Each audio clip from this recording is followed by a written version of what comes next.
kebetulan jadwalnya semua padat.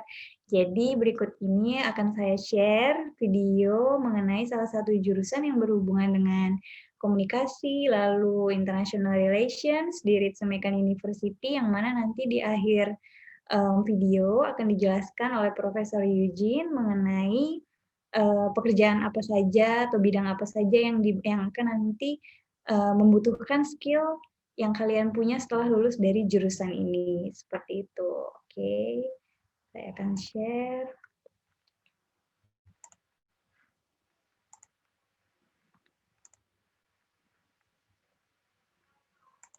Oke, jadi di sini Profesor Eugene sendiri adalah salah satu profesor yang mengajar di jurusan Global Liberal Arts namanya ya. Dan dia juga salah satu dari dekannya. Jadi di Ritsumeikan University dekannya itu nggak cuma satu, tapi ada beberapa orang. Dan termasuk salah satunya Profesor Eugene yang merupakan juga lulusan dari University of Cambridge dan University of London. Silahkan. Kita akan langsung masuk ke Global Liberal Arts. Much time on my self-introduction. You can ask me anything later. Now I'm in charge of the briefing of what GLA is. I started, I've been involved with this college from the first concept as well as launching of the entire program since year 2014, which is 6 years ago. I still remember every detail. I met a few people. I met also the dean of our college, Professor Tsutomu Kanayama. That was the summer of 2014, so approximately around this time of 2014. 6 years, and then the project itself started from 2015 and 16, I remember. So yeah, I've been involved with this college quite long. And I was also in charge of the conceptual design. So I can call myself like conceptual architect of this program itself. But of course, GLA and our college and Ritsumeikan will always evolve and grow better and better. So we will definitely transform ourselves into further, betterment.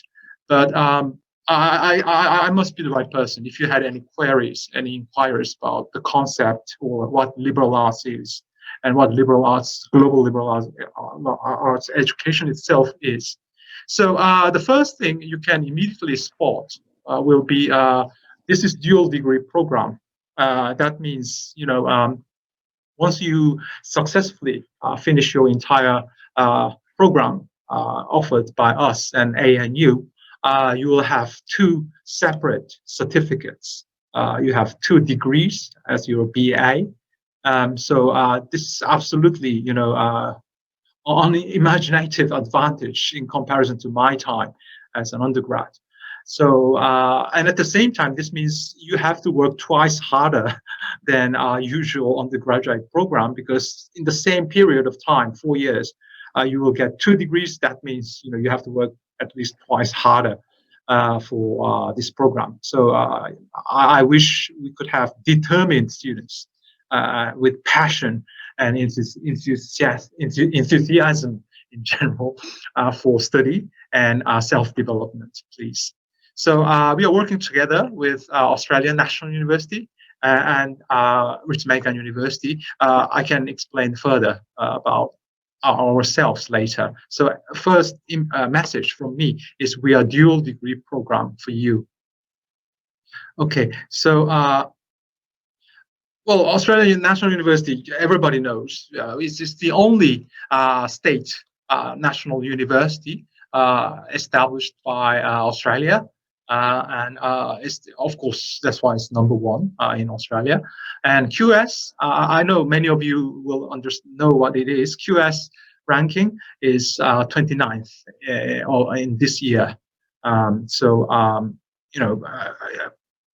the entire world at the moment, there are 28,080 institutions, something called university, authorized by the state or the world. So you can see 29th as a ranking. is almost 0.1% top, within top layer. That means the best ever in the world. Yeah, you can immediately do the same simple math.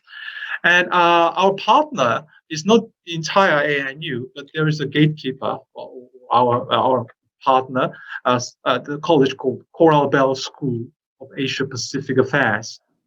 They're specializing in politics, international studies, and regional studies as well. And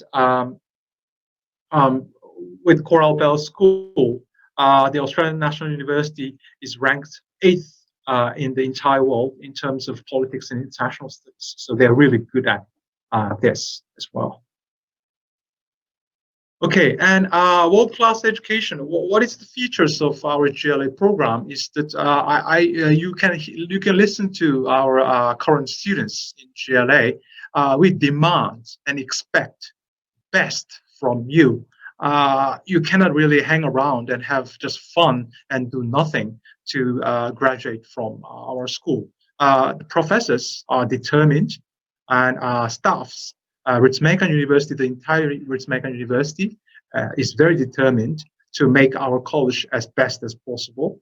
And ANU will always expect us the best out of GLA and Ritsumeikan University. So we will offer, I guarantee, a world-class education. So learn with some of the best academics in the Asian Pacific region. I should call myself as the best academics. I should publish more papers and books. But my colleagues, I must say, they are absolutely fantastic. I mean, they must be the top echelon, the best of the best at the moment in global market regarding academics. I'm quite sure. I'm very proud of them. I'm very honored to work together with them. And graduate with 2 undergraduate degrees from top university in Australia and Japan. Ritsumeikan, I should not blow my own trumpet, but Ritsumeikan is very well known across Asia and into the world, but especially China and Korea, I'm quite sure, now in Southeast Asia, etc., and Middle East as well. Ritsumeikan has more than 150 years of history itself, and its origin is Kyoto right here, beautiful city, Japanese cultural, the core of Japanese culture. Yeah, we are one of the best universities in Japan, and ANU, you already know what it is. So we offer 2 degrees from Ritsumeikan. It's going to be a Bachelor of Global Liberal Arts, and ANU BA in Asia Pacific Affairs. So you will have 2 certificates and degrees if you successfully finish the entire program. And features 2 will be 3 years in Japan here with us at Ritsumeikan, and 1 year in ANU. But the thing is, as you can see in the diagram underneath, that doesn't mean like how we can get like only 1 year in ANU, spending 1 year in ANU and get the Australian National University's degree. ANU professors will come to RU, Ritsumeikan. So from the second year, you'll be able to take like ANU's program courses as well if you successfully overcome the academic hurdle in the first year. So altogether, as you can see, it's going to be half and half. The courses and the tasks you should get involved with and you should finish will be exactly half and half. So that's why we can offer 2 degrees, and you can get 2 degrees separately after successful completion. And the features 3 will be, we are truly international and diverse. First of all, the student body, actually this is much more diverse because we just put Japanese national flag right there as Japanese. But I know my students right here today, they do know most Japanese students, so-called Japanese, are not really, I don't know how to put it, they are international. Their passport, Japanese passport, but they are quite international. And you can see 60% international students, they are international so-called. That means non-Japanese, the students with non-Japanese passport. But I see some Korean students speak like perfect Japanese, of course, perfect English. And I see some Chinese students spend longer time in China and in Japan and graduate from Japanese high school. So we just said this is more about passport issues, nationality issues. The people we have here, students, are much more diverse. They have really complex backgrounds, diverse backgrounds, and different educational backgrounds, probably just like myself. And 10%, the Australian students, we have 100 students per year. So the quota is 100. So that means 10 students will be selected and they got admissions from ANU and dispatched to us and join you who are gonna enroll from JLA. So the Australian students are also like very fluent in Japanese, and they're very interested in Japanese, Japan, and Asia in general. They've got plenty of knowledge about South Korea, China, Vietnam, etc. So, it's truly international. Please do come and just experience how international we are. We are really a miniature of global society itself. Okay, right. So next, yeah, and it's not only students, faculty members. I think I'm very proud of making an epoch of truly global faculty members, like faculty itself, because this does not happen with some specific intention, but with transparency in recruiting most talented professors from all over the world. The result was like 50, like half, female and male.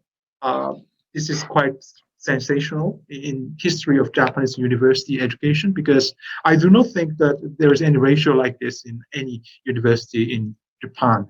And also the nationality wise, including myself, I'm an American citizen. So, I should be in non-Japanese faculty. So we have more non-Japanese faculty within the faculty members, ourselves. So you can see not only students, but Tapi karena sebentar lagi waktunya ya, jadi aku percepat aja sampai yang mengenai jurusannya sendiri.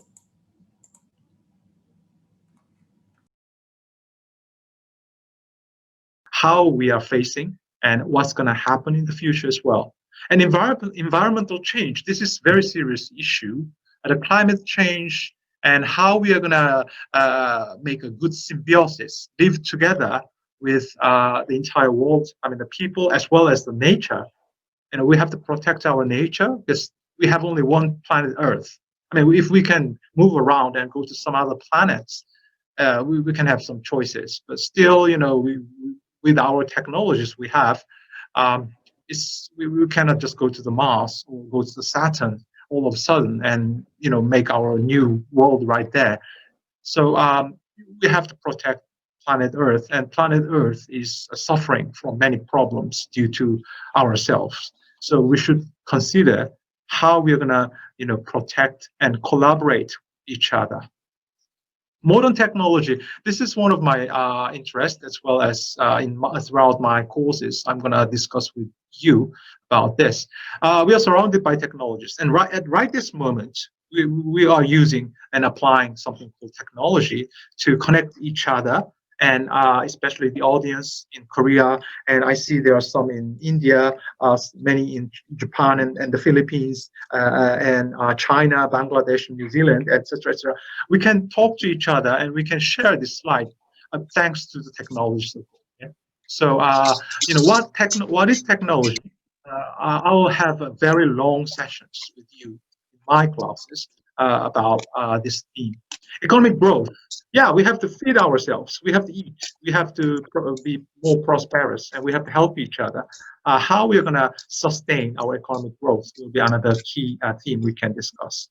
So beyond boundaries of traditional liberal arts education, which is based on very Western values, since the origin of something called liberal arts education, especially in the United States, is ancient Greece and Roman Empire, as well as medieval time, Renaissance or European civilizations. We should re-establish our new liberal arts education along with you to, see something like Asian liberal arts education or global liberal arts education, or I don't know, some new scheme of the best higher education we need. So we'll work together on this. This is the JLA's pure concept. Yes, this is some examples of how our faculties are specialized in specific subjects and teach you their specialties from their specialties. I established originally 9 pillars, including like physical training and some others. But along with my colleagues' comments and demand and expect from Ritsumeikan University and perspectives of the entire world, I reduced it down to 3 and skimmed this big concept into 3 pillared concept of liberal arts education. The first pillar is cosmopolitan. The second is civilization, and third is innovation. And with these 3 pillars, the 19 professors we have, including myself at the moment, are involved with teaching these fields with their specialties right there. So in my case, you can see in the middle, management theory or economics, or probably I can also teach about design studies. At the same time, international relations I'm interested as well. So this is not just separate specialties. Most professors will mix and combine several subjects and themes right here to deliver their lectures and tutorials for you. But still, we do have 3 very bold, very clear streams of offerings, which is cosmopolitan studies, civilization studies, and innovation studies. Right. Okay, so the flow of our teaching and our program is just like this. First year, once you are enrolled, then you're gonna study first year like essentials of global liberal arts. And there are several key subjects. And for example, I teach knowledge and innovation in the first year students. And also at the same time, you're going to learn algorithm and programming, computer languages, and design and research methods, and introduction to global liberal arts 1 and 2, which will provide you with substantial content about critical thinking, ethical thinking, logics and rhetorics, etc. And from the second year, with these 3 streams of studies, you can design your own curriculum. You can choose those subjects you are interested in, and you can design and color your own curriculum based on these 3 streams. So the second year will be like that, and from the second year, you're going to take some of the ANU's program as well. And at the same time, I'm quite sure many of you, most of you are very interested in Japanese studies. So you can learn history of Japan, Japanese history, and Japanese languages, of course, and Japan in global history, etc. And then in the final year, capstone studies, you're going to write up your thesis, your own paper, your own, based on your interest and your theme of research. And then you're going to finish off the entire program. Okay, so this is like JLA's flow, and in the third year in Canberra ANU, you're going to study those subjects right here, like related to the key themes of politics and government, international relations and security, conflict and peace building, history and cultural identity, because ANU, especially Coral Bell School, are the specialists of these subjects. So in 1 year at ANU, you're going to like say bombarded by these subjects. Then you have to be very specifically studying these subjects to brush up your sense of global liberal arts. And then you move to the capstone studies together with GLA professors as well as Coral Bell School professors. Okay, so this is curriculum. Like I've already told you, in RU, Ritsumeikan University, you will establish your own curriculum, design your curriculum, and apply your own curriculum into your everyday study with these 3 pillars. And ANU, there are 4 key fields. I've already explained that. So these are the combination and let's say the components of your own self-designed curriculum for the 4-year research study.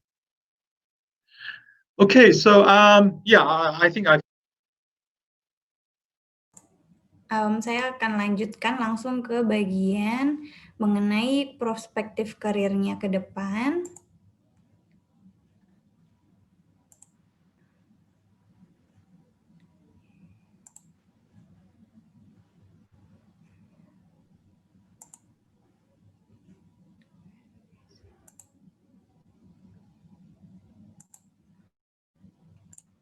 and very Japanese experience you can have. Dormitory, you can see it. It's very traditional as well as very modern and hygiene and good, international and Japanese experience you can have. And prospective career path. I must say I cannot guarantee anything at this moment because we do not have graduates yet. We just started our program since last year, so we still have first year students and second year students. So how can I guarantee you're going to become somebody in this field, in that field? But still, with our contents of our program, if you successfully complete your entire degree, I guess probably you'll be loved by government agencies, not only in your country, maybe some other countries, or international organizations such as like UN, or I'm quite sure consulting firms will love you as well. They will be very attracted by you. And business and trade organization, in Japanese we call them shosha. I think in Korean it's called sangsa, trading company, muyok hwesa. Those firms will love you as well because these are the firms which need really global liberal arts. And development and aid organizations, many new organizations to support global society, and media agencies, just companies, CNN, and all these international online, offline newspapers, companies, and media will be very interested. Of course, universities, you should go to graduate degrees, do master degrees, PhD, and become academics. Research organization and think tank, you can also aim for these organizations as your future career. So do please, come and enroll GLA, and you will develop your vision and your future career targets along with professors. Yes, this is what I can really tell you honestly about the perspective of your career path. It's really up to you. Okay, so there's another slide. Yeah. Oke, jadi akan saya jelaskan sedikit di sini mengenai jurusan ini dan hubungannya dengan komunikasi atau international relations. Jadi di jurusan Global Liberal Arts ini yang mana nantinya akan kalian pelajari berbagai macam subjek, tergantung yang termasuk yang mengenai communication ya, yang masuk ke teknologi information subject. Nanti juga akan mempelajari mengenai international relations selama 1 tahun di Australian National University. Dan berikut ini adalah beberapa info nantinya karirnya akan seperti apa. Jadi mungkin seperti kata profesor tadi ya, profesor mungkin tidak bisa memastikan nantinya kalian akan bekerja di mana karena kalian bahkan belum memulai untuk kuliah. Tapi setelah kalian lulus dari jurusan Global Liberal Arts ini, dengan skill yang kalian punya, mungkin kalian akan dibutuhkan di beberapa bidang pekerjaan seperti government agencies atau consultancy firms, business and trade organizations, development and aid organization, media agencies, university, ataupun research organization. Karena dengan mempelajari communication atau mempelajari international relations, itu nantinya tetap akan belajar mengenai international business atau international law yang mana akan dibutuhkan juga di business and trade organizations misalnya. Lalu kalau untuk yang communication bisa masuk ke media agency seperti itu. Jadi kalau lulus dari liberal arts ini karena skillnya banyak, jadi lapangan pekerjaan yang nantinya akan kalian temukan juga akan lebih banyak lagi seperti itu. Oke, sekian dari saya. Mungkin nanti akan dilanjutkan dengan salah satu pembicara dari universitas satunya lagi ya. Terima kasih kepada Bu Reni. Saya kembalikan. Baik, Mbak Riris, terima kasih. Profesor Eugene Choi juga terima kasih paparannya. Berikutnya kita lanjut saja ke Ibu Jessica Marta. Sudah siap Ibu Jessica Marta, SIPMI Pol? Sudah siap, Ibu. Baik.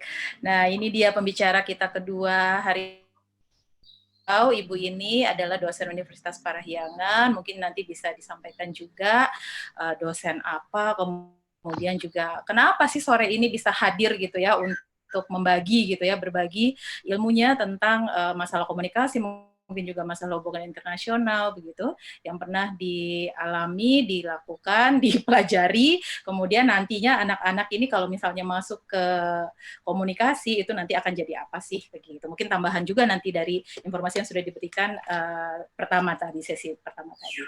Silakan Ibu Jessica. Ya, terima kasih Ibu Reni. Senang sekali saya bisa ketemu dengan Bapak Ibu semuanya dari Lab School Jakarta. Selamat sore. Selamat sore juga dari Mbak Riris tadi dari Ditsemaikan, dan juga adik-adik, saya harus manggilnya ya, saya nggak rela manggil anak-anak, adik-adik semuanya dari SMA Lab School. Keren sekali kalian, tadi ada masih kelas 10, 11 ya kan, sudah mau ikut Career Day gitu kan, sudah berpikir beberapa tahun lagi kalian mau jadi apa gitu. Perkenalkan, nama saya Jessica Marta, saya di kampus biasa dipanggil Mbak Jessica, Mbak Jess, karena di prodi kami, di program studi kami, memang biasa memanggil dosen bukan dengan Bapak Ibu, tapi dengan Mas, Mbak, atau Bang, supaya kami tetap awet muda. siapapun mahasiswanya kami tetap awet muda. Saya dosen tetap di program studi hubungan internasional Unpar. Saya sudah bekerja sebagai dosen kurang lebih 4 tahun. Saya juga lulusan dari program studi hubungan internasional Unpar. Saya angkatan 2009, jadi saya benar-benar merasakan seperti apa kuliah di Unpar. Dan saat ini saya juga menjabat sebagai wakil dekan di Fakultas Ilmu Sosial dan Ilmu Politik di bidang kemahasiswaan dan alumni gitu. Jadi kenapa di Fakultas FISIP? Karena program studi hubungan internasional kami ada di bawah payung FISIP, di bawah payung Fakultas Ilmu Sosial dan Ilmu Politik gitu. Nah, hari ini saya izin share screen ya, dan saya kayaknya harus matiin video saya karena sinyal di rumah saya lagi jelek banget. Saya akan share materi yang sesuai dengan apa yang memang diminta oleh teman-teman dari Bapak Ibu dari Lab School. Materinya adalah mengenai tadi itu peluang kerja untuk mereka yang ahli komunikasi di 5 tahun mendatang. Gitu ya kurang lebih. Nah, saya kasih materi saya judulnya adalah Jobs for Big Talkers. Nah, saya sayang sekali kita nggak bisa ketemu secara langsung ya. Kalau saya tanya kita ketemu secara langsung, saya bisa todong kalian satu-satu, saya tanya. Tapi karena ini secara virtual, kalian jawab dalam hati kalian masing-masing aja. Atau mungkin Bapak Ibu juga dulu punya pengalaman, siapa di sini yang pernah diomongin gini, kamu tuh jago banget ngomong deh, banyak ngomong, cerewet, nggak bisa diem. Udah nanti kalau kerja jadi guru aja, kalau kerja jadi dosen aja, atau kalau kerja jadi pengacara, atau jadi diplomat.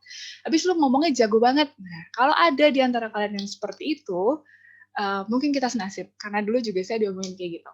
Kamu tuh ngomongnya banyak banget, udahlah, coba masuk HI gitu. Dan akhirnya ya udah saya terjerumus di hubungan internasional Unpar, dan benar saya menjadi dosen gitu. Dan omongan itu saya terima ketika saya SMA. Jadi ketika saya seumur-umur kalian, guru saya, teman-teman saya, orang tua saya ngomong hal yang sama. Dan karena waktu itu saya nggak punya tujuan hidup, saya nggak tahu saya mau jadi apa, saya bingung. Ya udah gitu. Akhirnya yang kepikiran, ya udah deh, boleh deh masuk hubungan internasional deh, tanpa mengetahui apa itu HI. Nah, beruntungnya kalian, hari ini kalian tahu apa itu hubungan internasional, dan kalian tahu betapa menariknya hubungan internasional, dan mungkin satu hari nanti, ketika kalian lulus, kalian akan bergabung dengan kami di program studi hubungan internasional Unpar. Nah, so, where do you see yourself in 5 years? Di mana kalian melihat diri kalian 5 tahun mendatang? Kalau kalian sampai sekarang belum kebayang, aduh nggak usah jauh-jauh deh Mbak ngomongin 5 tahun mendatang. Ini yang penting SMA juga lulus dulu, misalnya kayak gitu. Atau minimal semester ini nilai bagus dulu. Itu salah banget. Kalian mau dari sekarang harus sudah ngebayangin 5 tahun lagi mau jadi apa, 10 tahun lagi mau jadi apa. Kenapa? Karena anak muda tuh harus punya mimpi. Kalau kalian nggak punya mimpi, kalian tuh nggak akan punya tujuan hidup, dan hari-hari kalian tuh ya udah bakal biasa-biasa aja. Yang penting bisa makan, yang penting bisa ketemu teman, dapat duit jajan, ya kan, dapat kuota cukup, kemudian itu semua selesai gitu. Tapi kalau kalian punya tujuan hidup, kalian tahu satu hari nanti saya akan kuliah di mana, satu hari nanti saya akan kerja sebagai apa, satu hari nanti saya mau jadi apa, kalian akan punya hari-hari yang sangat menyenangkan karena kalian punya sesuatu yang kalian kejar, gitu. Itu yang pertama. Yang kedua, kenapa pertanyaan ini jadi sangat penting? Karena ketika nanti kalian daftar kerja, ketika kalian interview, ini adalah salah satu pertanyaan yang paling sering muncul. Termasuk ketika saya di interview untuk menjadi dosen, saya pun dikasih pertanyaan seperti ini. Mbak Jessica, 5 tahun lagi mau jadi apa? 5 tahun lagi ngapain? Dan kalau saya nggak tahu mau jadi apa, pasti saya nggak kepilih. Kenapa? Karena perusahaan atau tempat kerja dimanapun pasti pengen punya karyawan, punya pekerja yang memang punya motivasi, yang memang punya tujuan, yang punya target, dan yang bersemangat, yang mau kerja keras. Gitu. Jadi kalau dari sekarang kalian belum tahu mau jadi apa 5 tahun lagi atau 3 tahun lagi, ayo mulai dipikirkan. Kalau mau kuliah di mana mulai dipikirin. Mau kerja apa mulai dipikirkan. Mau buka bisnis apa dipikirin juga. Semua dipikirkan dengan baik supaya kalian memang punya masa depan yang keren nantinya, punya masa depan yang cerah. Nah, kabar baiknya kalian gak usah khawatir karena pekerjaan itu sangat banyak di luar sana. Sangat-sangat banyak. Universitas juga sangat banyak. Fakultas, program studi sangat banyak. Kalian bisa pilih di Jakarta, kalian bisa pilih di Bandung, kalian bisa pilih di Jogja, kalian bisa tadi pergi ke luar negeri. Semua terserah kalian. Kalian yang punya rencana untuk masa depan kalian. Ya kan? Gitu. Dan pekerjaan itu akan selalu ada, akan selalu terbuka lebar peluangnya untuk kalian semua. Dan nggak usah khawatir gitu, karena kalau kalian melihat misalnya gini ya, contoh paling gampang aja. Dulu siapa sih yang mikir pekerjaan sebagai suster misalnya akan menjadi pekerjaan yang penting? Percaya atau enggak, 5 tahun lagi suster adalah pekerjaan yang sangat-sangat dibutuhkan. Kenapa? Karena melihat kondisi sekarang gitu. Melihat dengan COVID-19 sekarang, pekerja kesehatan itu sangat-sangat penting. Gitu. Jadi yang tadinya mungkin pekerjaan yang nggak begitu penting, kita nggak tahu 5 tahun mendatang mungkin akan jadi pekerjaan yang sangat penting. Atau pekerjaan yang dulunya nggak ada, maybe 5 tahun lagi akan jadi pekerjaan yang ada dan kemudian sangat dibutuhkan. Apa aja sih pekerjaan yang dibutuhkan di tahun-tahun mendatang? Ini saya dapat dari beberapa website. Jadi saya kumpulkan, gitu, karena banyak banget. Tapi setidaknya pekerjaan ini yang dibutuhkan atau pekerjaan ini akan sangat besar kebutuhannya plus gajinya 5 tahun mendatang. Yang pertama adalah marketing manager, industrial engineer, human resources specialist, teacher. Jadi Bapak Ibu, pekerjaan kita akan long last, tidak akan digantikan dengan robot atau video. Ikut bangga ya.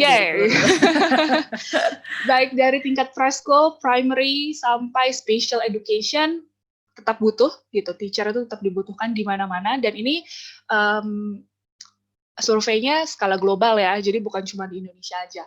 Kemudian sales representative, mental health counselor, kalian pasti tahu dong kenapa sekarang konselor mental itu sangat dibutuhkan. Karena banyak orang yang mulai stres, banyak orang yang banyak bingung ini mau gimana, makanya mental health sangat dibutuhkan sekarang. Information security analyst, physical therapist, computer system analyst, computer and information system, management analyst, market research, financial manager, medical and health service manager, nurse yang tadi saya bilang, software developer, analyst and tester. Dan kalau kalian lihat dari semua pekerjaan-pekerjaan yang muncul ini kebanyakan dalam bidang apa? Kesehatan, pendidikan, kesehatan, ya kan? Tadi komputer. Itu yang paling banyak. Kenapa? Karena kalau kalian lihat perkembangan yang terjadi sekarang, baik secara nasional maupun global, ya emang itu yang lagi dibutuhin. Ya kan? Gitu.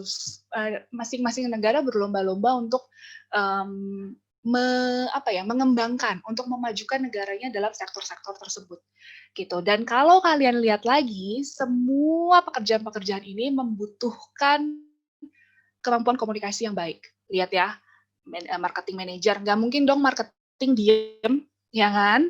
Kemudian teacher, udah jelas lah komunikasinya perlu banget. Human resources specialist, konselor, analis, suster. Kalau suster nggak pernah mau ngomong sama perawatnya, kira-kira bisa nggak? Nggak bisa kan? Bahkan apalagi manajemen analis, komputer sistem analis, terapis, semuanya itu butuh kemampuan komunikasi. Betul? Atau kalau misalnya kalian nggak mau kerja, baik sebagai profesional, kalian bisa mulai buka usaha sendiri. Jadi entrepreneur. Gitu. Kalian bisa membuka bisnis. Banyak mahasiswa saya yang belum lulus udah punya bisnis sendiri. Kalau kalian jalan-jalan satu hari nanti ke kampus Unpar di Cimbuluit di Bandung, di depan kami, pas seberang kami itu ada coffee shop. Coffee shopnya itu punya alumni HI, punya alumni kami. Di sebelahnya ada warung makan gitu, makan Manado.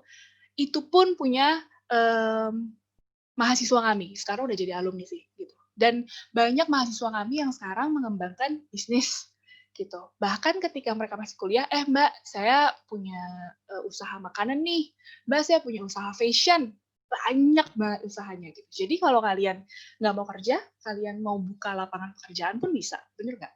Kemudian community service, kita tetap membutuhkan orang-orang yang mau melayani di masyarakat. Sebagai pemuka agama mungkin, atau bekerja masuk ke hutan, masuk ke pedalaman sana, itu akan jadi satu pengalaman yang seru sih pasti. Kemudian mendidik orang-orang di sana, ya kan, gitu, melayani masyarakat. Atau sekolah lagi, sekolah aja terus, ya kan, gitu. Itu bisa jadi salah satu pilihan kalian. Saya punya teman satu angkatan dengan saya, sekarang lagi S3, belum pernah bekerja, kerjaannya cuma sekolah. Jadi setelah lulus S1, lulus S2, sekarang dia S3 di Inggris. Dan waktu saya tanya, kamu mau jadi apa sih sebenarnya? Jawabannya cuma apa? Ya saya suka sekolah. Udah, selesai gitu doang. Or, kalau kalian merasa kalian memang sudah siap, kalian bisa menikah. Ya kan? Tapi kalau pertama pasangannya udah ada dan secara jasmani rohani kalian udah siap. Saya nggak bilang kalian harus menikah setelah lulus SMA ya.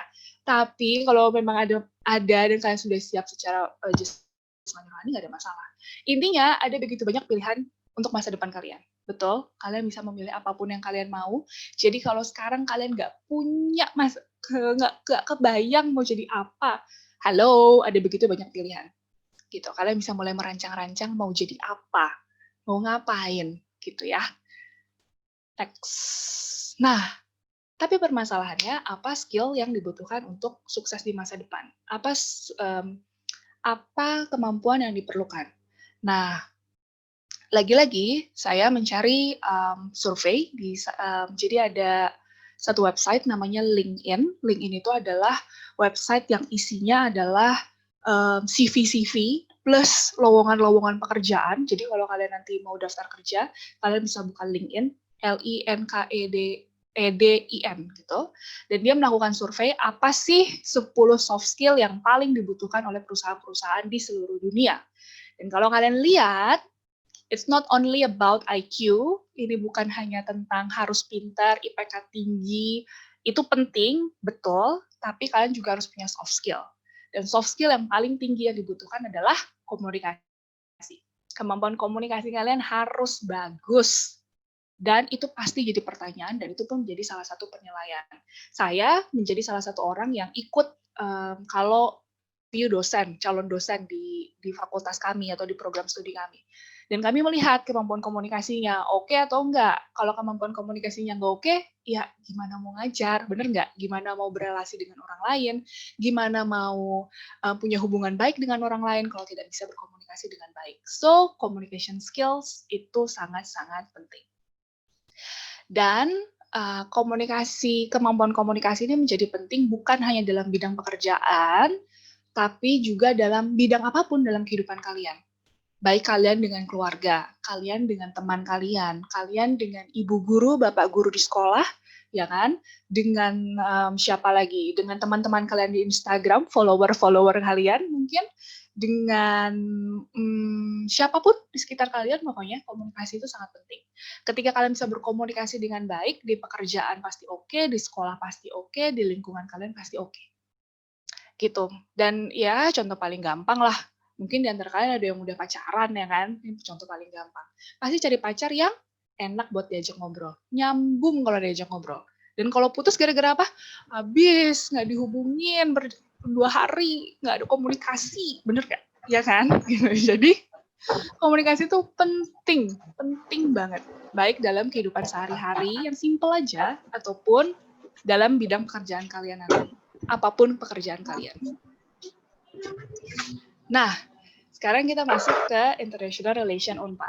Kami adalah salah satu program studi yang sudah cukup lama, sudah berdiri sejak tahun 1984 sebagai program studi.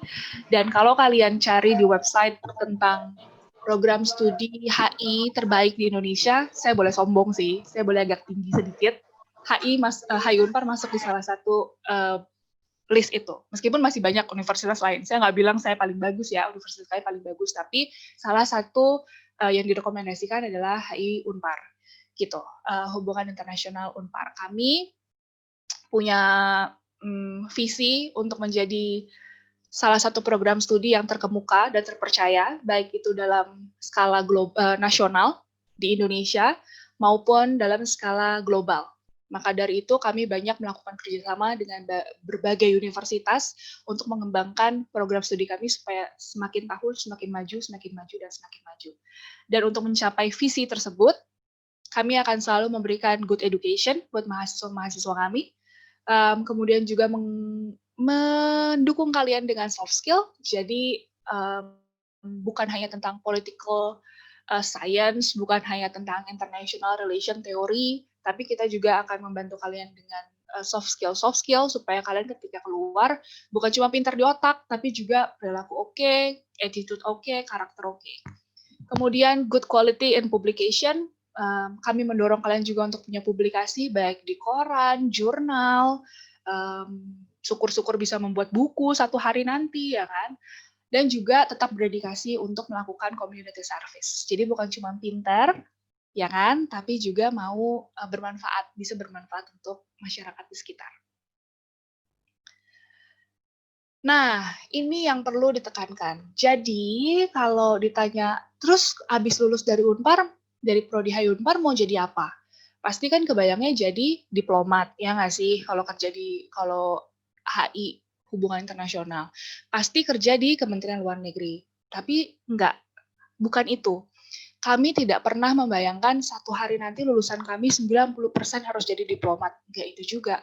Karena ya jujur-jujuran aja, masuk Kementerian Luar Negeri susah, yang pertama. Yang kedua, pekerjaan tuh nggak cuma Kementerian Luar Negeri, nggak cuma jadi dubes. Ya kan, ada banyak sekali pekerjaan di luar sana, dan mungkin diplomat bukan pekerjaan yang begitu mudah atau begitu dibutuhkan. Karena chance-nya sangat kecil.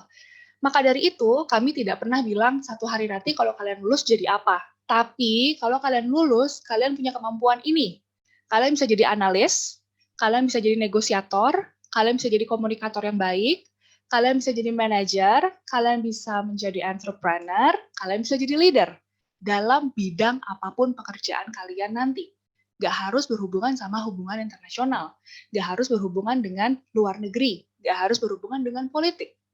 Tapi ketika kalian keluar dari HI Unpar, keluarnya karena lulus ya, bukan di drop out.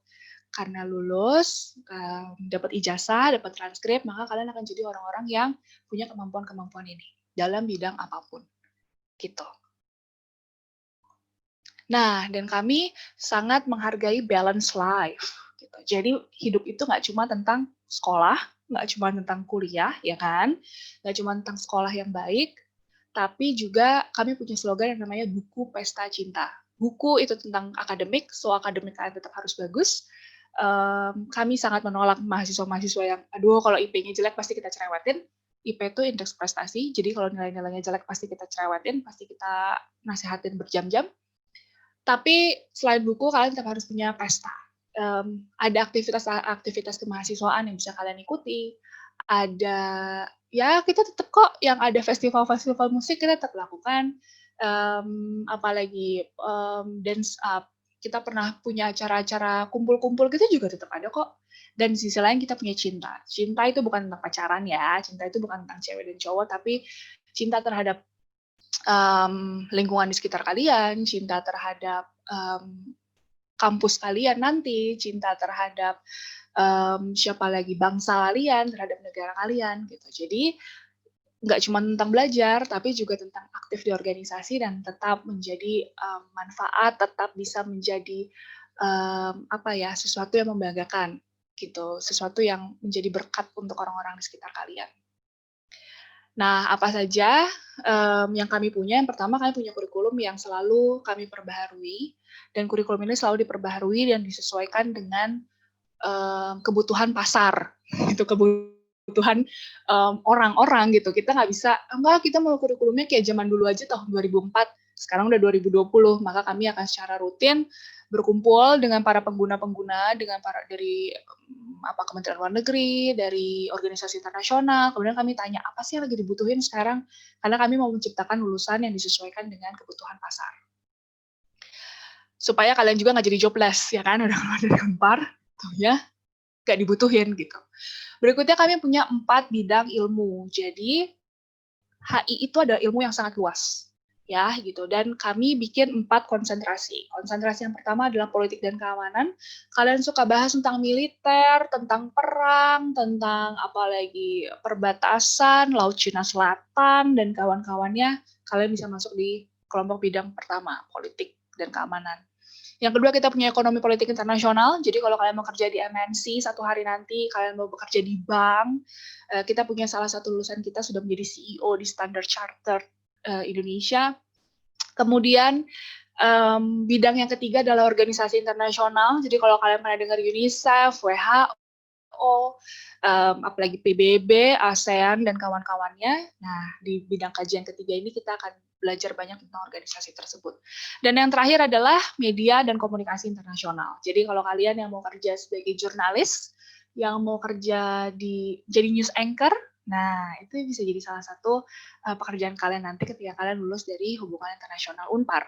Dan kami membuktikan bahwa memang lulusan-lulusan kami sudah bekerja dalam bidang-bidang tersebut, gitu. Makanya karena kita lihat, lulusan kita beragam ya ternyata, nggak cuma jadi diplomat doang, maka akhirnya kita bikin konsentrasi ini, gitu, disesuaikan dengan apa yang terjadi di pasar tadi.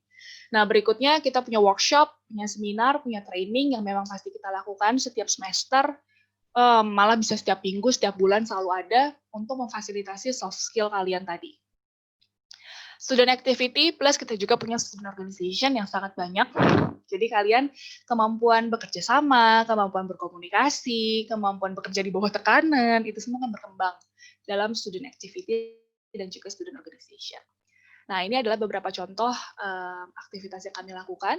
Jadi setiap tahun kami rutin mengirimkan mahasiswa-mahasiswa kami untuk ikut lomba, semacam simulasi sidang UN, sidang PBB di Harvard Regional Model United Nations. Dan setiap tahun, puji Tuhan, alhamdulillah kami selalu mendapatkan prestasi gitu.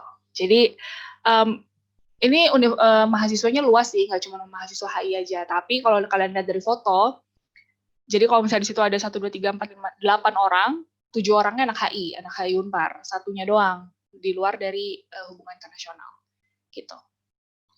Terus kami juga rutin mengadakan workshop tadi. Nah, yang Academic Literacy for Dummies ini kita baru melakukan minggu depan. Kemudian Diplomats Club. Nah, ini tuh acara menarik banget. Jadi acara Diplomats Club ini namanya adalah HI Connect. HI Connect ini adalah alumni-alumni yang udah sukses, udah keren, udah punya nama, ya. Mereka balik ke kampus, lalu kemudian bikin klinik karir. Sama kayak kurang lebih acara kalian lah hari ini. Nah, kita bikin klinik karirnya di 4 klub. Ada Diplomats Club, Bankers Club, apalagi ya, organisasi internasional club, dan jurnalis club. Dan kami lakukan itu baru kemarin, minggu lalu, baru kami adakan, plus dan berlangsung sampai Oktober atau sampai November ini. Gitu. Jadi ada banyak banget, dan ya ini wajah-wajah alumni kami. Mas Dino Erkusnadi itu sudah menjadi duta besar di China sekarang. Kemudian juga ada yang sudah menjadi duta besar di India. Ada juga sudah menjabat di direktorat-direktorat Kementerian Luar Negeri, banyak banget. Nggak bisa disebutin satu-satu gitu. Dan yang di sebelah kanan ini juga salah satu kegiatan yang paling rutin kami lakukan juga, workshop talk show tentang jurnalisme. Karena kami melihat banyak banget mahasiswa kami yang lulus jadi jurnalis juga gitu. Jadi ya udah, akhirnya kita bikin acara ini. Begitu, dan masih banyak banget acara lainnya. Terus, nah setiap tahun juga kami mengadakan foreign exposure. Sayangnya tahun ini kami tidak bisa melakukannya. Harusnya tahun ini kami berangkat ke Jerman, tapi karena pandemi ya, sayang sekali gitu, kita nggak bisa melakukan. Yang di foto ini 2019 kita di Australia, tahun-tahun sebelumnya kita pernah melakukan free exposure ke Turki, kemudian juga ke Korea Selatan itu juga pernah, kemudian Eropa juga pernah, waktu angkatan saya itu keliling Eropa. Kemudian studi visit. Kita melakukan kunjungan ke berbagai kementerian luar negeri, berbagai kementerian dan kementerian luar negeri pasti salah satunya. Kalau yang di foto ini kita jalan-jalan ke Jakarta Smart City. Jadi kalian bukan cuma dapat teori, kalian bukan cuma dapat ilmunya, tapi kalian lihat ilmunya itu bisa dipakai di mana, gimana cara pakainya gitu. Makanya kita adakan studi visit. Plus ada juga media visit, jalan-jalan ke kantor-kantor berita di Indonesia, di Jakarta biasanya. Kemudian, nah ini adalah salah satu acara yang cukup membanggakan sebenarnya, asik. Ini adalah mata kuliah, nama mata kuliahnya adalah Diplomacy and Practice, bahasa Indonesianya praktik diplomasi. Mata kuliah ini sebenarnya ya, kalau ditanya, rata-rata kenapa mahasiswa kita masuk, kenapa ada anak-anak SMA yang masuk ke HI Unpar, salah satunya karena si Diplomacy and Practice ini. Jadi kita mengadakan simulasi di akhir semester biasanya, jadi di semester 7 gitu, simulasi sidang internasional. Jadi kalian akan bertingkah laku, akan bersikap, akan menjadi acting ceritanya, jadi diplomat, jadi negosiator, jadi perwakilan negara, dan waktu yang di foto ini ceritanya kita kita melakukan rapat UNSC, United Nations Security Council, Dewan Keamanan PBB untuk membahas mengenai konflik di Syria.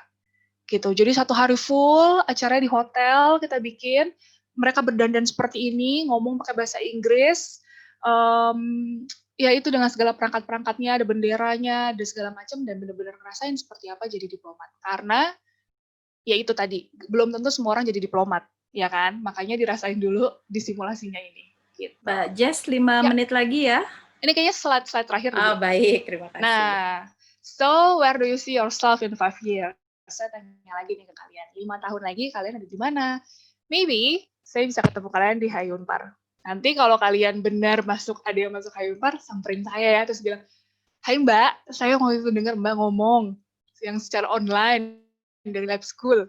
Sekarang ada di HI Unpar gitu ya. Berarti saya sukses hari ini untuk menyampaikan materi ke kalian semua. So, apapun yang nanti akan jadi mimpi kalian, yang jadi target kalian, dikejar. Jadi kalau kalian belum punya mimpi, kayak tadi yang saya bilang, mulai dipikirin nih, selesai acara ini mulai pikirin mau jadi apa, lalu kemudian mau kuliah di mana, mau pakai duit siapa, itu harus dipikirin semuanya. Kalau kalian mau cari beasiswa ya kan, mungkin dipikirin semuanya, dan supaya kalian benar-benar punya hari-hari yang excited gitu, kalian punya target lah intinya gitu. Dan kalau kalian mau bergabung dengan kami di program studi HI Unpar, kami sangat welcome, kami sangat senang, kami sangat membuka tangan lebar-lebar untuk menerima kalian. Come ke HI Unpar, oke? Okay? Nah ini tadinya sama putar, cuman saya takut sinyalnya jelek, jadi kalian cek aja YouTube, cari aja program studi hubungan internasional, dan kalian akan lihat company profile kami, dan juga ada video-video lain sih yang dibuat oleh mahasiswa-mahasiswa tentang kesan-kesannya jadi mahasiswa Unpar. Kalau kalian pernah dengar kampus Sultan yang pakai sebamed itu ya kan, kita sempat eksis gara-gara itu karena di kamar mandi ada sebamed, yang nggak gitu-gitu juga sih, kita tetap kampus yang nggak sultan-sultan banget juga gitu. Ya kalian bisa lihat lah banyak video dari program studi kami ataupun dari fakultas kami ataupun dari universitas kami. Oke, nah ini kontak kami.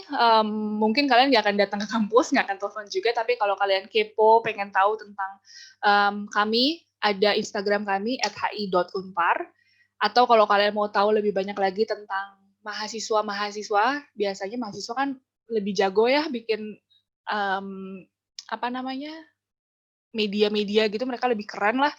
Nah, lihat yang punya himpunan kami, yang punya organisasi kemahasiswaan kami, HMPSIHI Unpar. Di situ ada banyak sekali informasi mengenai program studi kami. Dan kalau kalian punya Line, bisa di @visipunpar, Twitter juga di Visipunpar.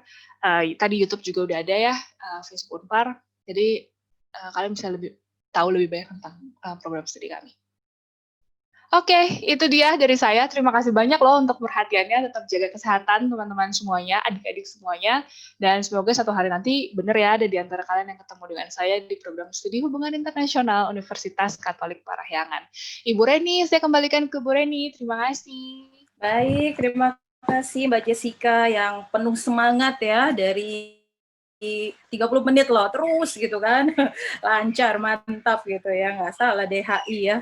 Betul tadi yang saya katakan ada hubungan antara apa yang disampaikan oleh Profesor Eugene dengan Mbak Jessica begitu ya, bahwa tidak ada garansi, di hubungannya ini nih benang merahnya, tidak ada garansi lulusan apapun akan bekerja menjadi apapun nantinya gitu ya.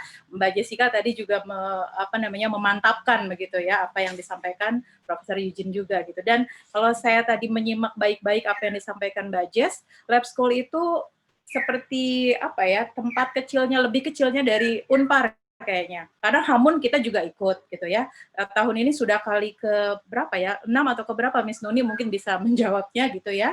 30 siswa bahkan begitu ya ikut ke Harvard Model United Nation begitu. Kemudian tadi buku Pesta dan Cinta itu juga di lab school juga ada juga gitu ya, model seperti itu gitu. Jadi ya semodel lah ya. Baik, nah Ibu, kalau ini agak nggak penting sih, tapi kan tadi di awal tuh sempat ada yang lagu-lagu gitu ya, lagunya Lab School. Nah, salah satu halo Lab Schoolku. Lagunya tuh salah satunya mirip sama lagu Camila Bapaca gitu. Jadi nanti coba deh dicari. Mbak Jess boleh dinyanyi. Jangan dong Bu, nanti bubar. Ada Bu Ohen di sini. Jangan nanti bubar Bu. Bisa ikut deh.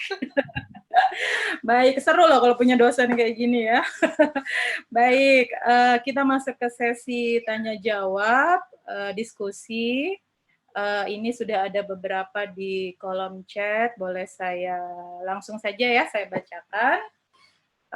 Benar tidak pernyataan ini, kemampuan berkomunikasi sebagai soft skill sehingga dipelajari dan dilatih dalam kehidupan sehari-hari. Sehingga sebaiknya memilih prodi yang lain. Misal Ibu Najwa Shihab, beliau latar belakangnya hukum bukan komunikasi. Menurut Bu Jessica bagaimana? Oh, ini pertanyaan untuk Mbak Jess nih. Boleh, silahkan. Gimana tadi Bu? Maaf, tadi sempat putus. Najwa Shihab itu kan latar belakangnya bukan komunikasi, dia hukum gitu kan. Nah, jadi kemampuan komunikasi sebagai soft skill itu sehingga dipelajari, dilatih dalam kehidupan sehari-hari gitu ya. Ini jadi kemampuan kita berinteraksi seperti ini tuh bisa dipelajari sehari-hari. Jadi nggak harus kita ambil prodi tertentu atau jurusan tertentu supaya kita nanti bisa terjun ke masyarakat. Jadi apa? Mungkin nyambung juga tadi ya Mbak Riris dengan yang disampaikan Profesor Eugene juga bahwa tidak ada garansi sekali lagi sarjana apapun akan bekerja di bidang apapun, bidang tertentu gitu. Silakan Mbak Jess atau Mbak Riris juga boleh. Oke, saya dulu deh ya. Saya setuju kalau misalnya communication skill itu nggak harus ngambil program studi tertentu. Karena ya kita memang bisa belajar secara mandiri, betul. Kita bisa belajar dari aktivitas kita sehari-hari, itu juga betul. Tapi akan jadi lebih baik kalau misalnya memang kita bergabung di salah satu program studi atau jurusan apapun yang memang mempelajari tentang hal tersebut gitu. Karena kita bukan cuma tahu praktikalnya aja, tapi kita juga bisa tahu teori-teori yang berkaitan dengan si komunikasi tersebut gitu. Karena ya komunikasi itu bukan hanya tentang ngobrol seperti ini gitu, tapi ada banyak hal yang berkaitan dengan komunikasi. Dan kalau kalian memang masuk ke program studi yang sesuai, misalnya, ya itu bisa jadi poin plus gitu sih sebenarnya. Jadi sambil kuliahnya, sambil soft skill-nya juga dapet. Tapi kalau misalnya nih kalian bilang nggak sih, saya pengennya ngambil jurusan yang lain misalnya kayak gitu, itu juga nggak ada masalah sih. Tapi kan berarti kalian harus mengambil waktu ekstra untuk belajar juga tentang communication skill. Betul, gitu. Karena ya tadi lebih komunikasi itu bukan tentang ngobrol gitu. Komunikasi itu bukan hanya tentang ngobrol, tapi ada banyak hal yang lebih penting, ilmu-ilmu yang lebih penting yang harus dipelajari juga. Gitu sih Bu, kalau jawaban dari saya. Baik, terima kasih. Mbak Riris mungkin mau menambahkan bagian yang ini, pertanyaan yang ini? Ya, setuju juga sih sama Mbak Jessica sama yang dibilang Profesor Eugene ya. Menurut saya juga menurut saya juga nggak semua misalnya lulusan dari suatu jurusan nantinya akan kerja di bidang yang sama seperti jurusannya, seperti itu. Bisa jadi nanti kerjanya itu di tempat lain, tapi tetap aja berhubungan dengan skill yang dia punya setelah dia belajar di suatu jurusan tersebut gitu. Jadi kan kalau misalnya suatu jurusan itu kan nggak belajar melulu, misalnya memang jurusannya judulnya International Relations misalnya, tapi kan nggak semua yang dipelajari mengenai International Relations. Tapi kan ada beberapa subjek lainnya seperti misalnya di International Relations dia belajar politik, misalnya dia tentu belajar komunikasi juga seperti itu. Jadi nggak semua ya, nggak pasti misalnya kamu dari lulusan komunikasi nantinya nantinya kerja di bagian komunikasi, nggak juga gitu. Jadi dunia pekerjaan itu nggak bisa dihubungkan langsung sebenarnya dengan kalian belajar di perkuliahan gitu, karena nanti akan banyak sekali ya di perkuliahan nanti yang berhubungan dengan pekerjaan nanti, misalnya kayak bagaimana skill kalian menghadapi orang, itu kan juga nanti dipelajari secara tidak langsung ya di perkuliahan. Jadi nanti akan berhubungan dengan dunia pekerjaan kalian setelahnya, seperti itu. Baik, mantap. Berikutnya ada pertanyaan lagi nih. Untuk praktik kerjanya, ilmu komunikasi sama hubungan internasional ngapain ya, Bu? Praktik kerjanya. Tadi mungkin ada di beberapa, bisa jadi ya, media atau yang lain-lainnya tadi sudah disebutkan. Boleh lagi mungkin disampaikan kembali, Mbak Jessica? Oke, praktik. Praktik untuk itu ya, praktik untuk komunikasi ya.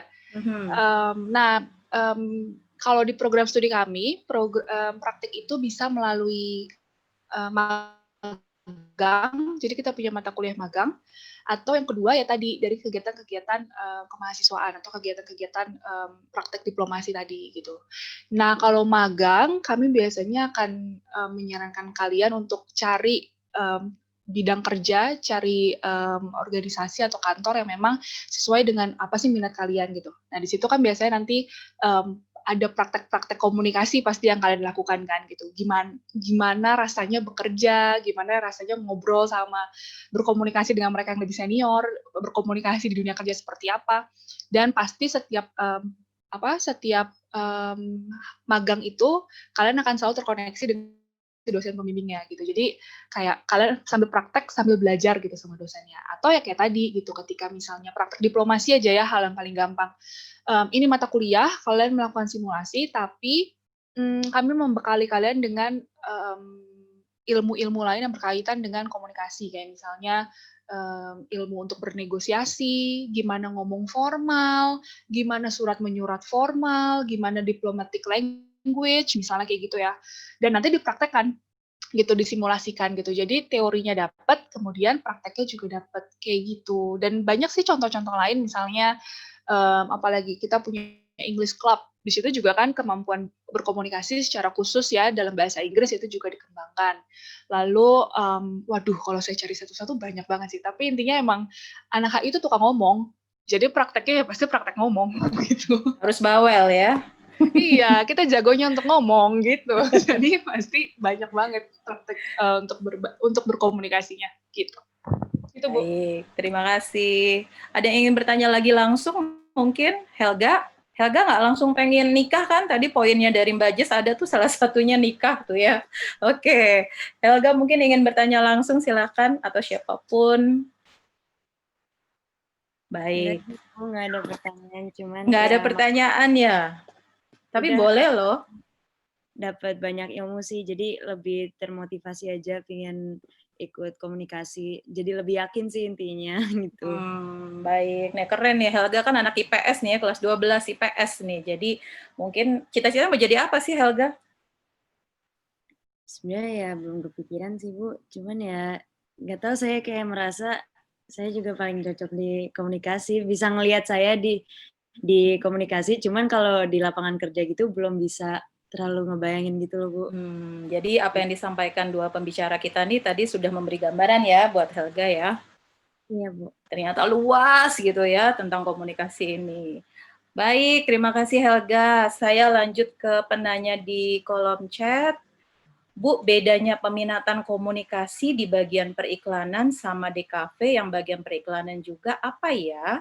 Itu pekerjaannya sama apa beda? Oke, silakan Mbak Jessica kali ini langsung nih, silakan. Waduh, apa bedanya? Mbak Riris tahu nggak?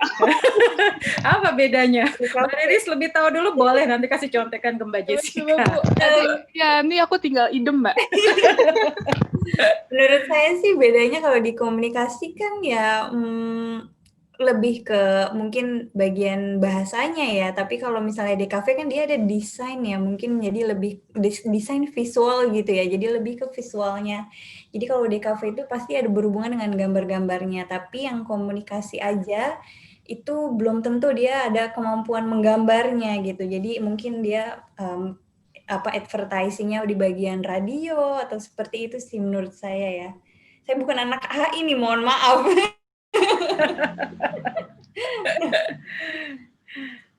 Oke, makasih Mbak contekannya.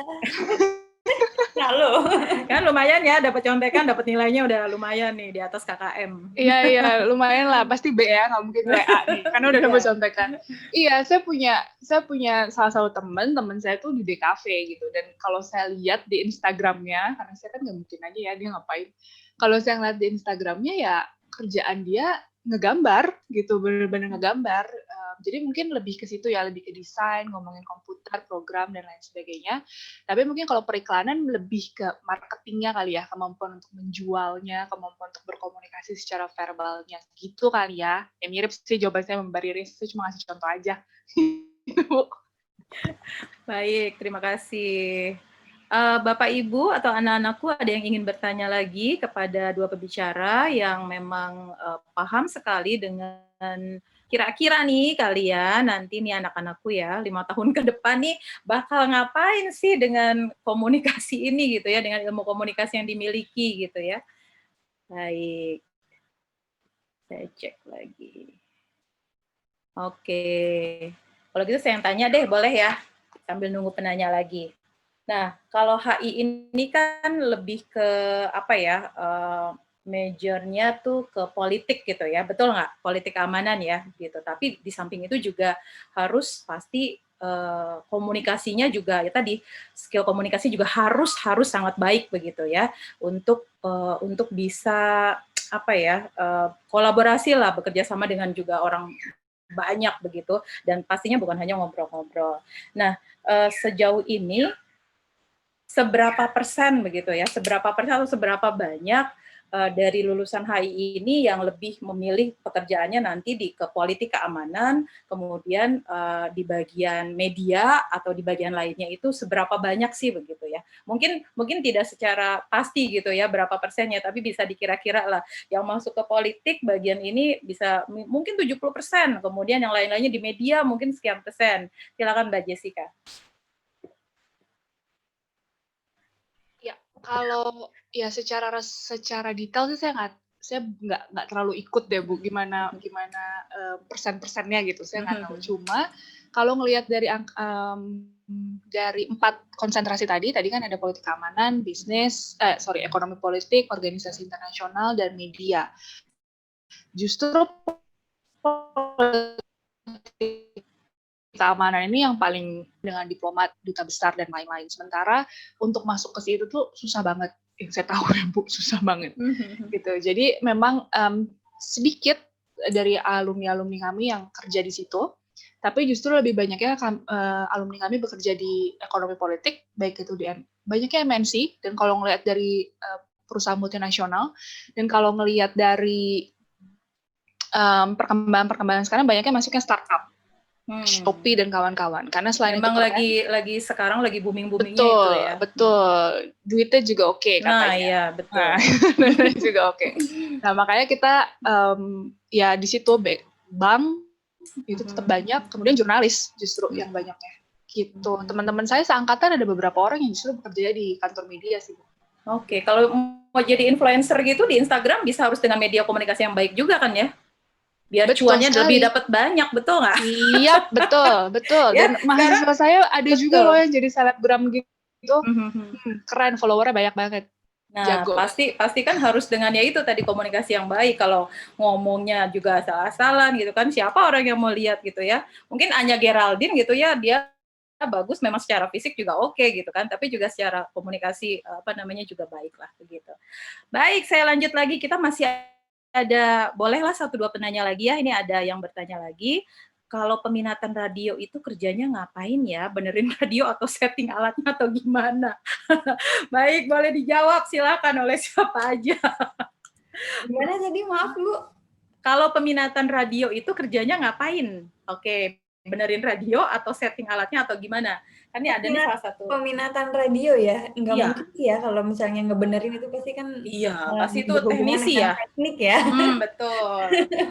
Jadi mungkin pasti jadi sama sih seperti bagian advertising mungkin ya, dia bisa jadi penyiarnya atau jadi yang bikin ide skripnya ya mengenai misalnya siaran hari itu mengenai apa, seperti itu sih. Jadi bedanya kalau misalnya di layar TV kan kelihatan gambarnya, kalau di radio itu hanya suara aja, tapi justru dengan suara itu bagaimana orang jadi bisa tertarik atau bisa memberikan ide gitu, hanya dengan dari suara gitu sih skillnya mungkin ya. Betul, kayak zaman dulu gitu ya, saat saya sering dengerin radio, dengerin Indy Barens gitu ya. Itu kan, aduh ini udah keren banget gitu ya, dari setiap pagi dengerin Indy Barens. Atau orang ya gitu ya, tapi dengan kemampuan dia berkomunikasi, kan kita tahu, oh ini Indy Barens yang lagi ngomong gitu ya, yang lagi cuap-cuap gitu. Baik. Ada yang ingin bertanya langsung, Bu Ita barangkali ingin bertanya? Oh, kayaknya semangat banget nih Bu Ita sore-sore nih. Nah, itu. Ada guru dari luar, Bu Reni. Boleh. Ada yang dari Sukabumi nih. Waduh, dari Sukabumi siapa nih? Sebentar. Kemarin dari Ritsumeikan nanti. Kayaknya bukan dari Lab School, tapi dari Ritsumeikan. Baik, siapa ya? Sudah keluar lagi. Budiah namanya. Ada sinyalnya. Iya, Budian ya. Kemarin ya Budian ya. Ini ada Nia, Ibu Nia. Ada Ibu Upik, makanya sinyal. Ada Ibu Upik juga, Bu Reni. Siapa? Ibu Upik. Siapa, Ibu Upik dari Ibu Upik dari Muhammadiyah. Oh, Bu Upi, silahkan Bu Upi kalau ada yang mau ditanyakan Bu Upi.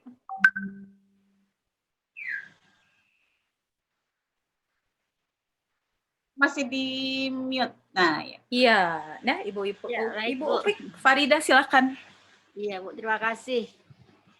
Iya kan, saya sama senang ikuti kegiatan-kegiatan ini karena tapi nggak tahu ini tadi sih saya ajak anak murid apa dia gabung apa enggak ya.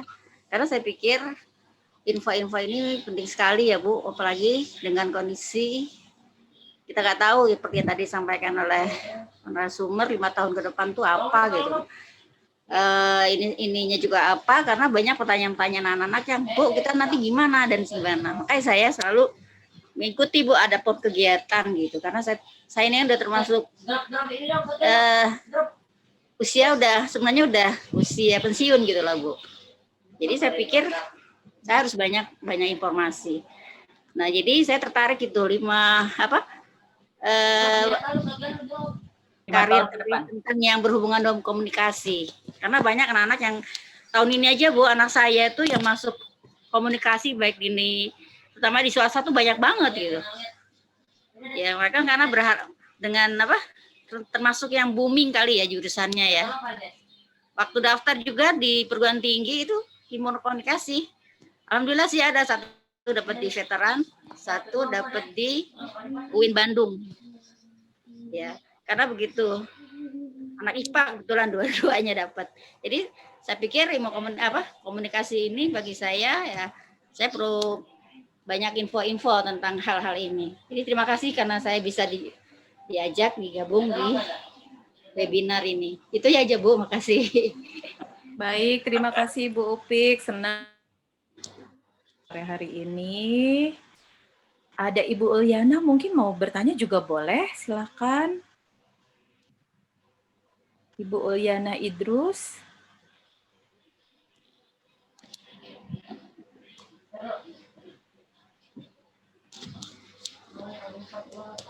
Ya. Ini sinyal juga kayaknya Bu Reni. Sepertinya ya. Karena memang di luar juga mendung sekali nih. Ini saya mau tanya nih malah jadi sama Mbak Jessica nih. Boleh Bu Ita. Yang jawab Mbak Jessica, jangan saya ya. Oke deh. Kalau ke Bu Reni nanya pantun aja buat menandingi Pak Fajrin. Gini Bu Jessica. Baik, ini pertanyaan penutup nih dari Bu Itan ya. Baik. Dikit dan sebentar aja. Mbak Jessica, di UI itu tingkat keketatan untuk komunikasi itu kan tinggi sekali ya, mengingat sekarang kan peminatnya banyak. Gitu ya. Apakah ini juga terjadi di Unpar gitu ya? Tingkat keketatannya yang sangat tinggi untuk jurusan komunikasi atau HI gitu ya, yang masih satu klaster ini. Itu aja sih Mbak Jessica. Karena kan Unpar identik dengan arsitekturnya tuh, arsitektur gitu. Apakah ini juga jurusan yang salah satunya, karena tadi udah dibilang ya, alternatif ya, selain di negeri pasti orang kalau untuk swasta ke Unpar gitu. Tingkat keketatannya di Unpar sendiri bagaimana? Terima kasih. Sama-sama Ibu.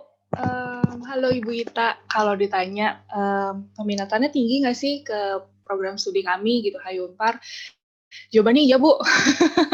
Jadi kalau nggak salah semester ini kita kan baru menerima mahasiswa baru, peminatan itu sekitar 1000-an, di 1000 sekian itu menjadikan HI itu sebagai pilihan pertama. Jadi kita kan ada 3 pilihan biasanya. Nah, HI Unpar itu selalu jadi 1000 sekian itu menjadikan HI sebagai pilihan pertama. Gitu. Tapi kalau nggak salah pendaftarnya bisa sekitar 2000 sampai 3000-an. Kemudian ya, dan setiap semester kami setiap tahun kami selalu naik Bu jumlah mahasiswanya. Terakhir awal saya ngajar itu tuh kami nerima mahasiswa 200. Terus sempat 190-an. 2018 kemarin kita nerima 308, semester ini kita nerima 313. Bangga sih Bu, bangga. Cuma pusing ya ngajarnya, tambah banyak. Itu banyak banget gitu. Jadi lumayan tinggi sih Bu. Jadi memang di Unpar itu selain hukum, arsitektur, HI-nya memang yang cukup banyak peminatnya gitu. Tapi jangan takut Bu, bukan berarti susah. Bisa aja. Jalur non-tesnya masih ada kan ya, jalur prestasinya ya? Masih, kalau nggak salah malah udah buka loh Bu PMDK-nya. Udah buka di bulan ini sampai November. Gitu. Oke, thank you. Makasih Mbak Jessica. Jelas ya Bu Ita ya. Baik, semuanya alhamdulillah sudah sampai di akhir. Oke, tadi Bu Ita pertanyaan penutup. Terima kasih untuk waktunya Mbak Jessica, Mbak Riris, semoga sehat selalu, mudah-mudahan karirnya juga semakin baik, dengan komunikasi dan lain-lainnya ya. Baik, nanti kapan-kapan kita kalau ke Bandung Bu Ita, kita ketemu sama Mbak Jess ya. Atau sekarang WFH-an semua ya. Kita juga di semuanya WFH. Baik, terima kasih. Kita sudah mendengar banyak informasi dari Universitas Parahyangan, dari mana lagi tadi? Oke, dari Profesor Eugene juga. Kemudian sekarang kita kembalikan lagi semuanya kepada Pak Fajrin. Pak Fajrin, hello. Halo Bu. Alhamdulillah. Oke, nggak disangka ya. Pertanyaannya banyak, kemudian nggak disangka. Karena kan ada 390.000 tuh yang masih bertahan tuh, 390 audiens. Baik, terima kasih Pak Fajrin. Oke Bu. Ya. Terima kasih Bu Reni sudah memandu berjalannya materi dengan meriah dan seru ya. Sekarang kita sudah memasuki sesi akhir acara. Terima kasih kepada Bu Jessica, Bu Mbak Riris dari Ritsumeikan University atas partisipasinya dan kebersediaannya dalam acara hari ini.